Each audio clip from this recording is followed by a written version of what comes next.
Hi, welcome back to Econflix.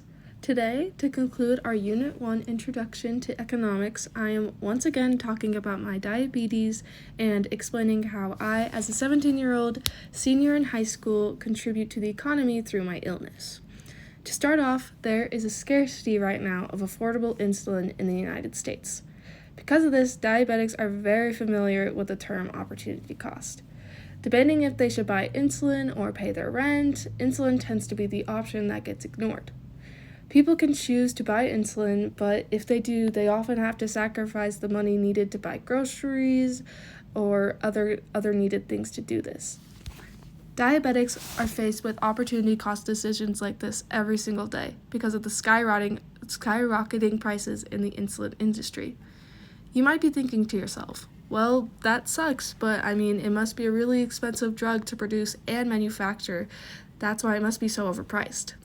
And as much as I would like that to be the reasoning, insulin is actually a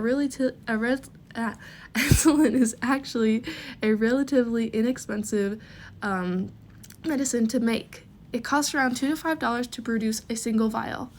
A diabetic can go between 1 to 3 bottles of insulin a month, depending on the diabetic.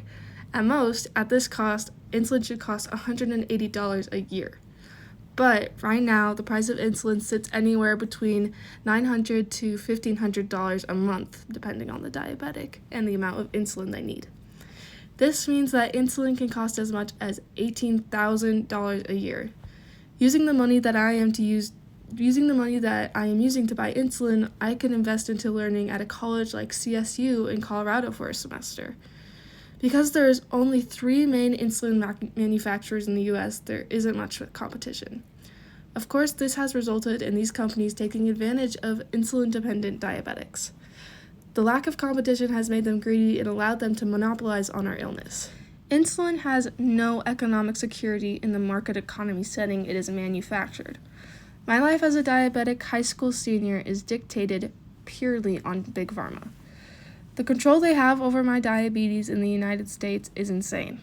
Between doctor's appointments, necessary supplies, extra medical supplies being manufactured to increase better blood sugar levels, emergency trips to the hospital, and insulin alone, most of the diabetic community can't afford what they have to purchase. I will say the production possibility curve of insulin is extremely impressive. While only costing a couple dollars to make, the pharmaceutical companies have fully taken advantage of cheap production to result in high profit. While this is sort of evil in some way, I do respect their absolute ruthlessness. Anyways, that is how different aspects of diabetes contribute to opportunity cost, scarcity, production, and possibility curves. Thank you so much.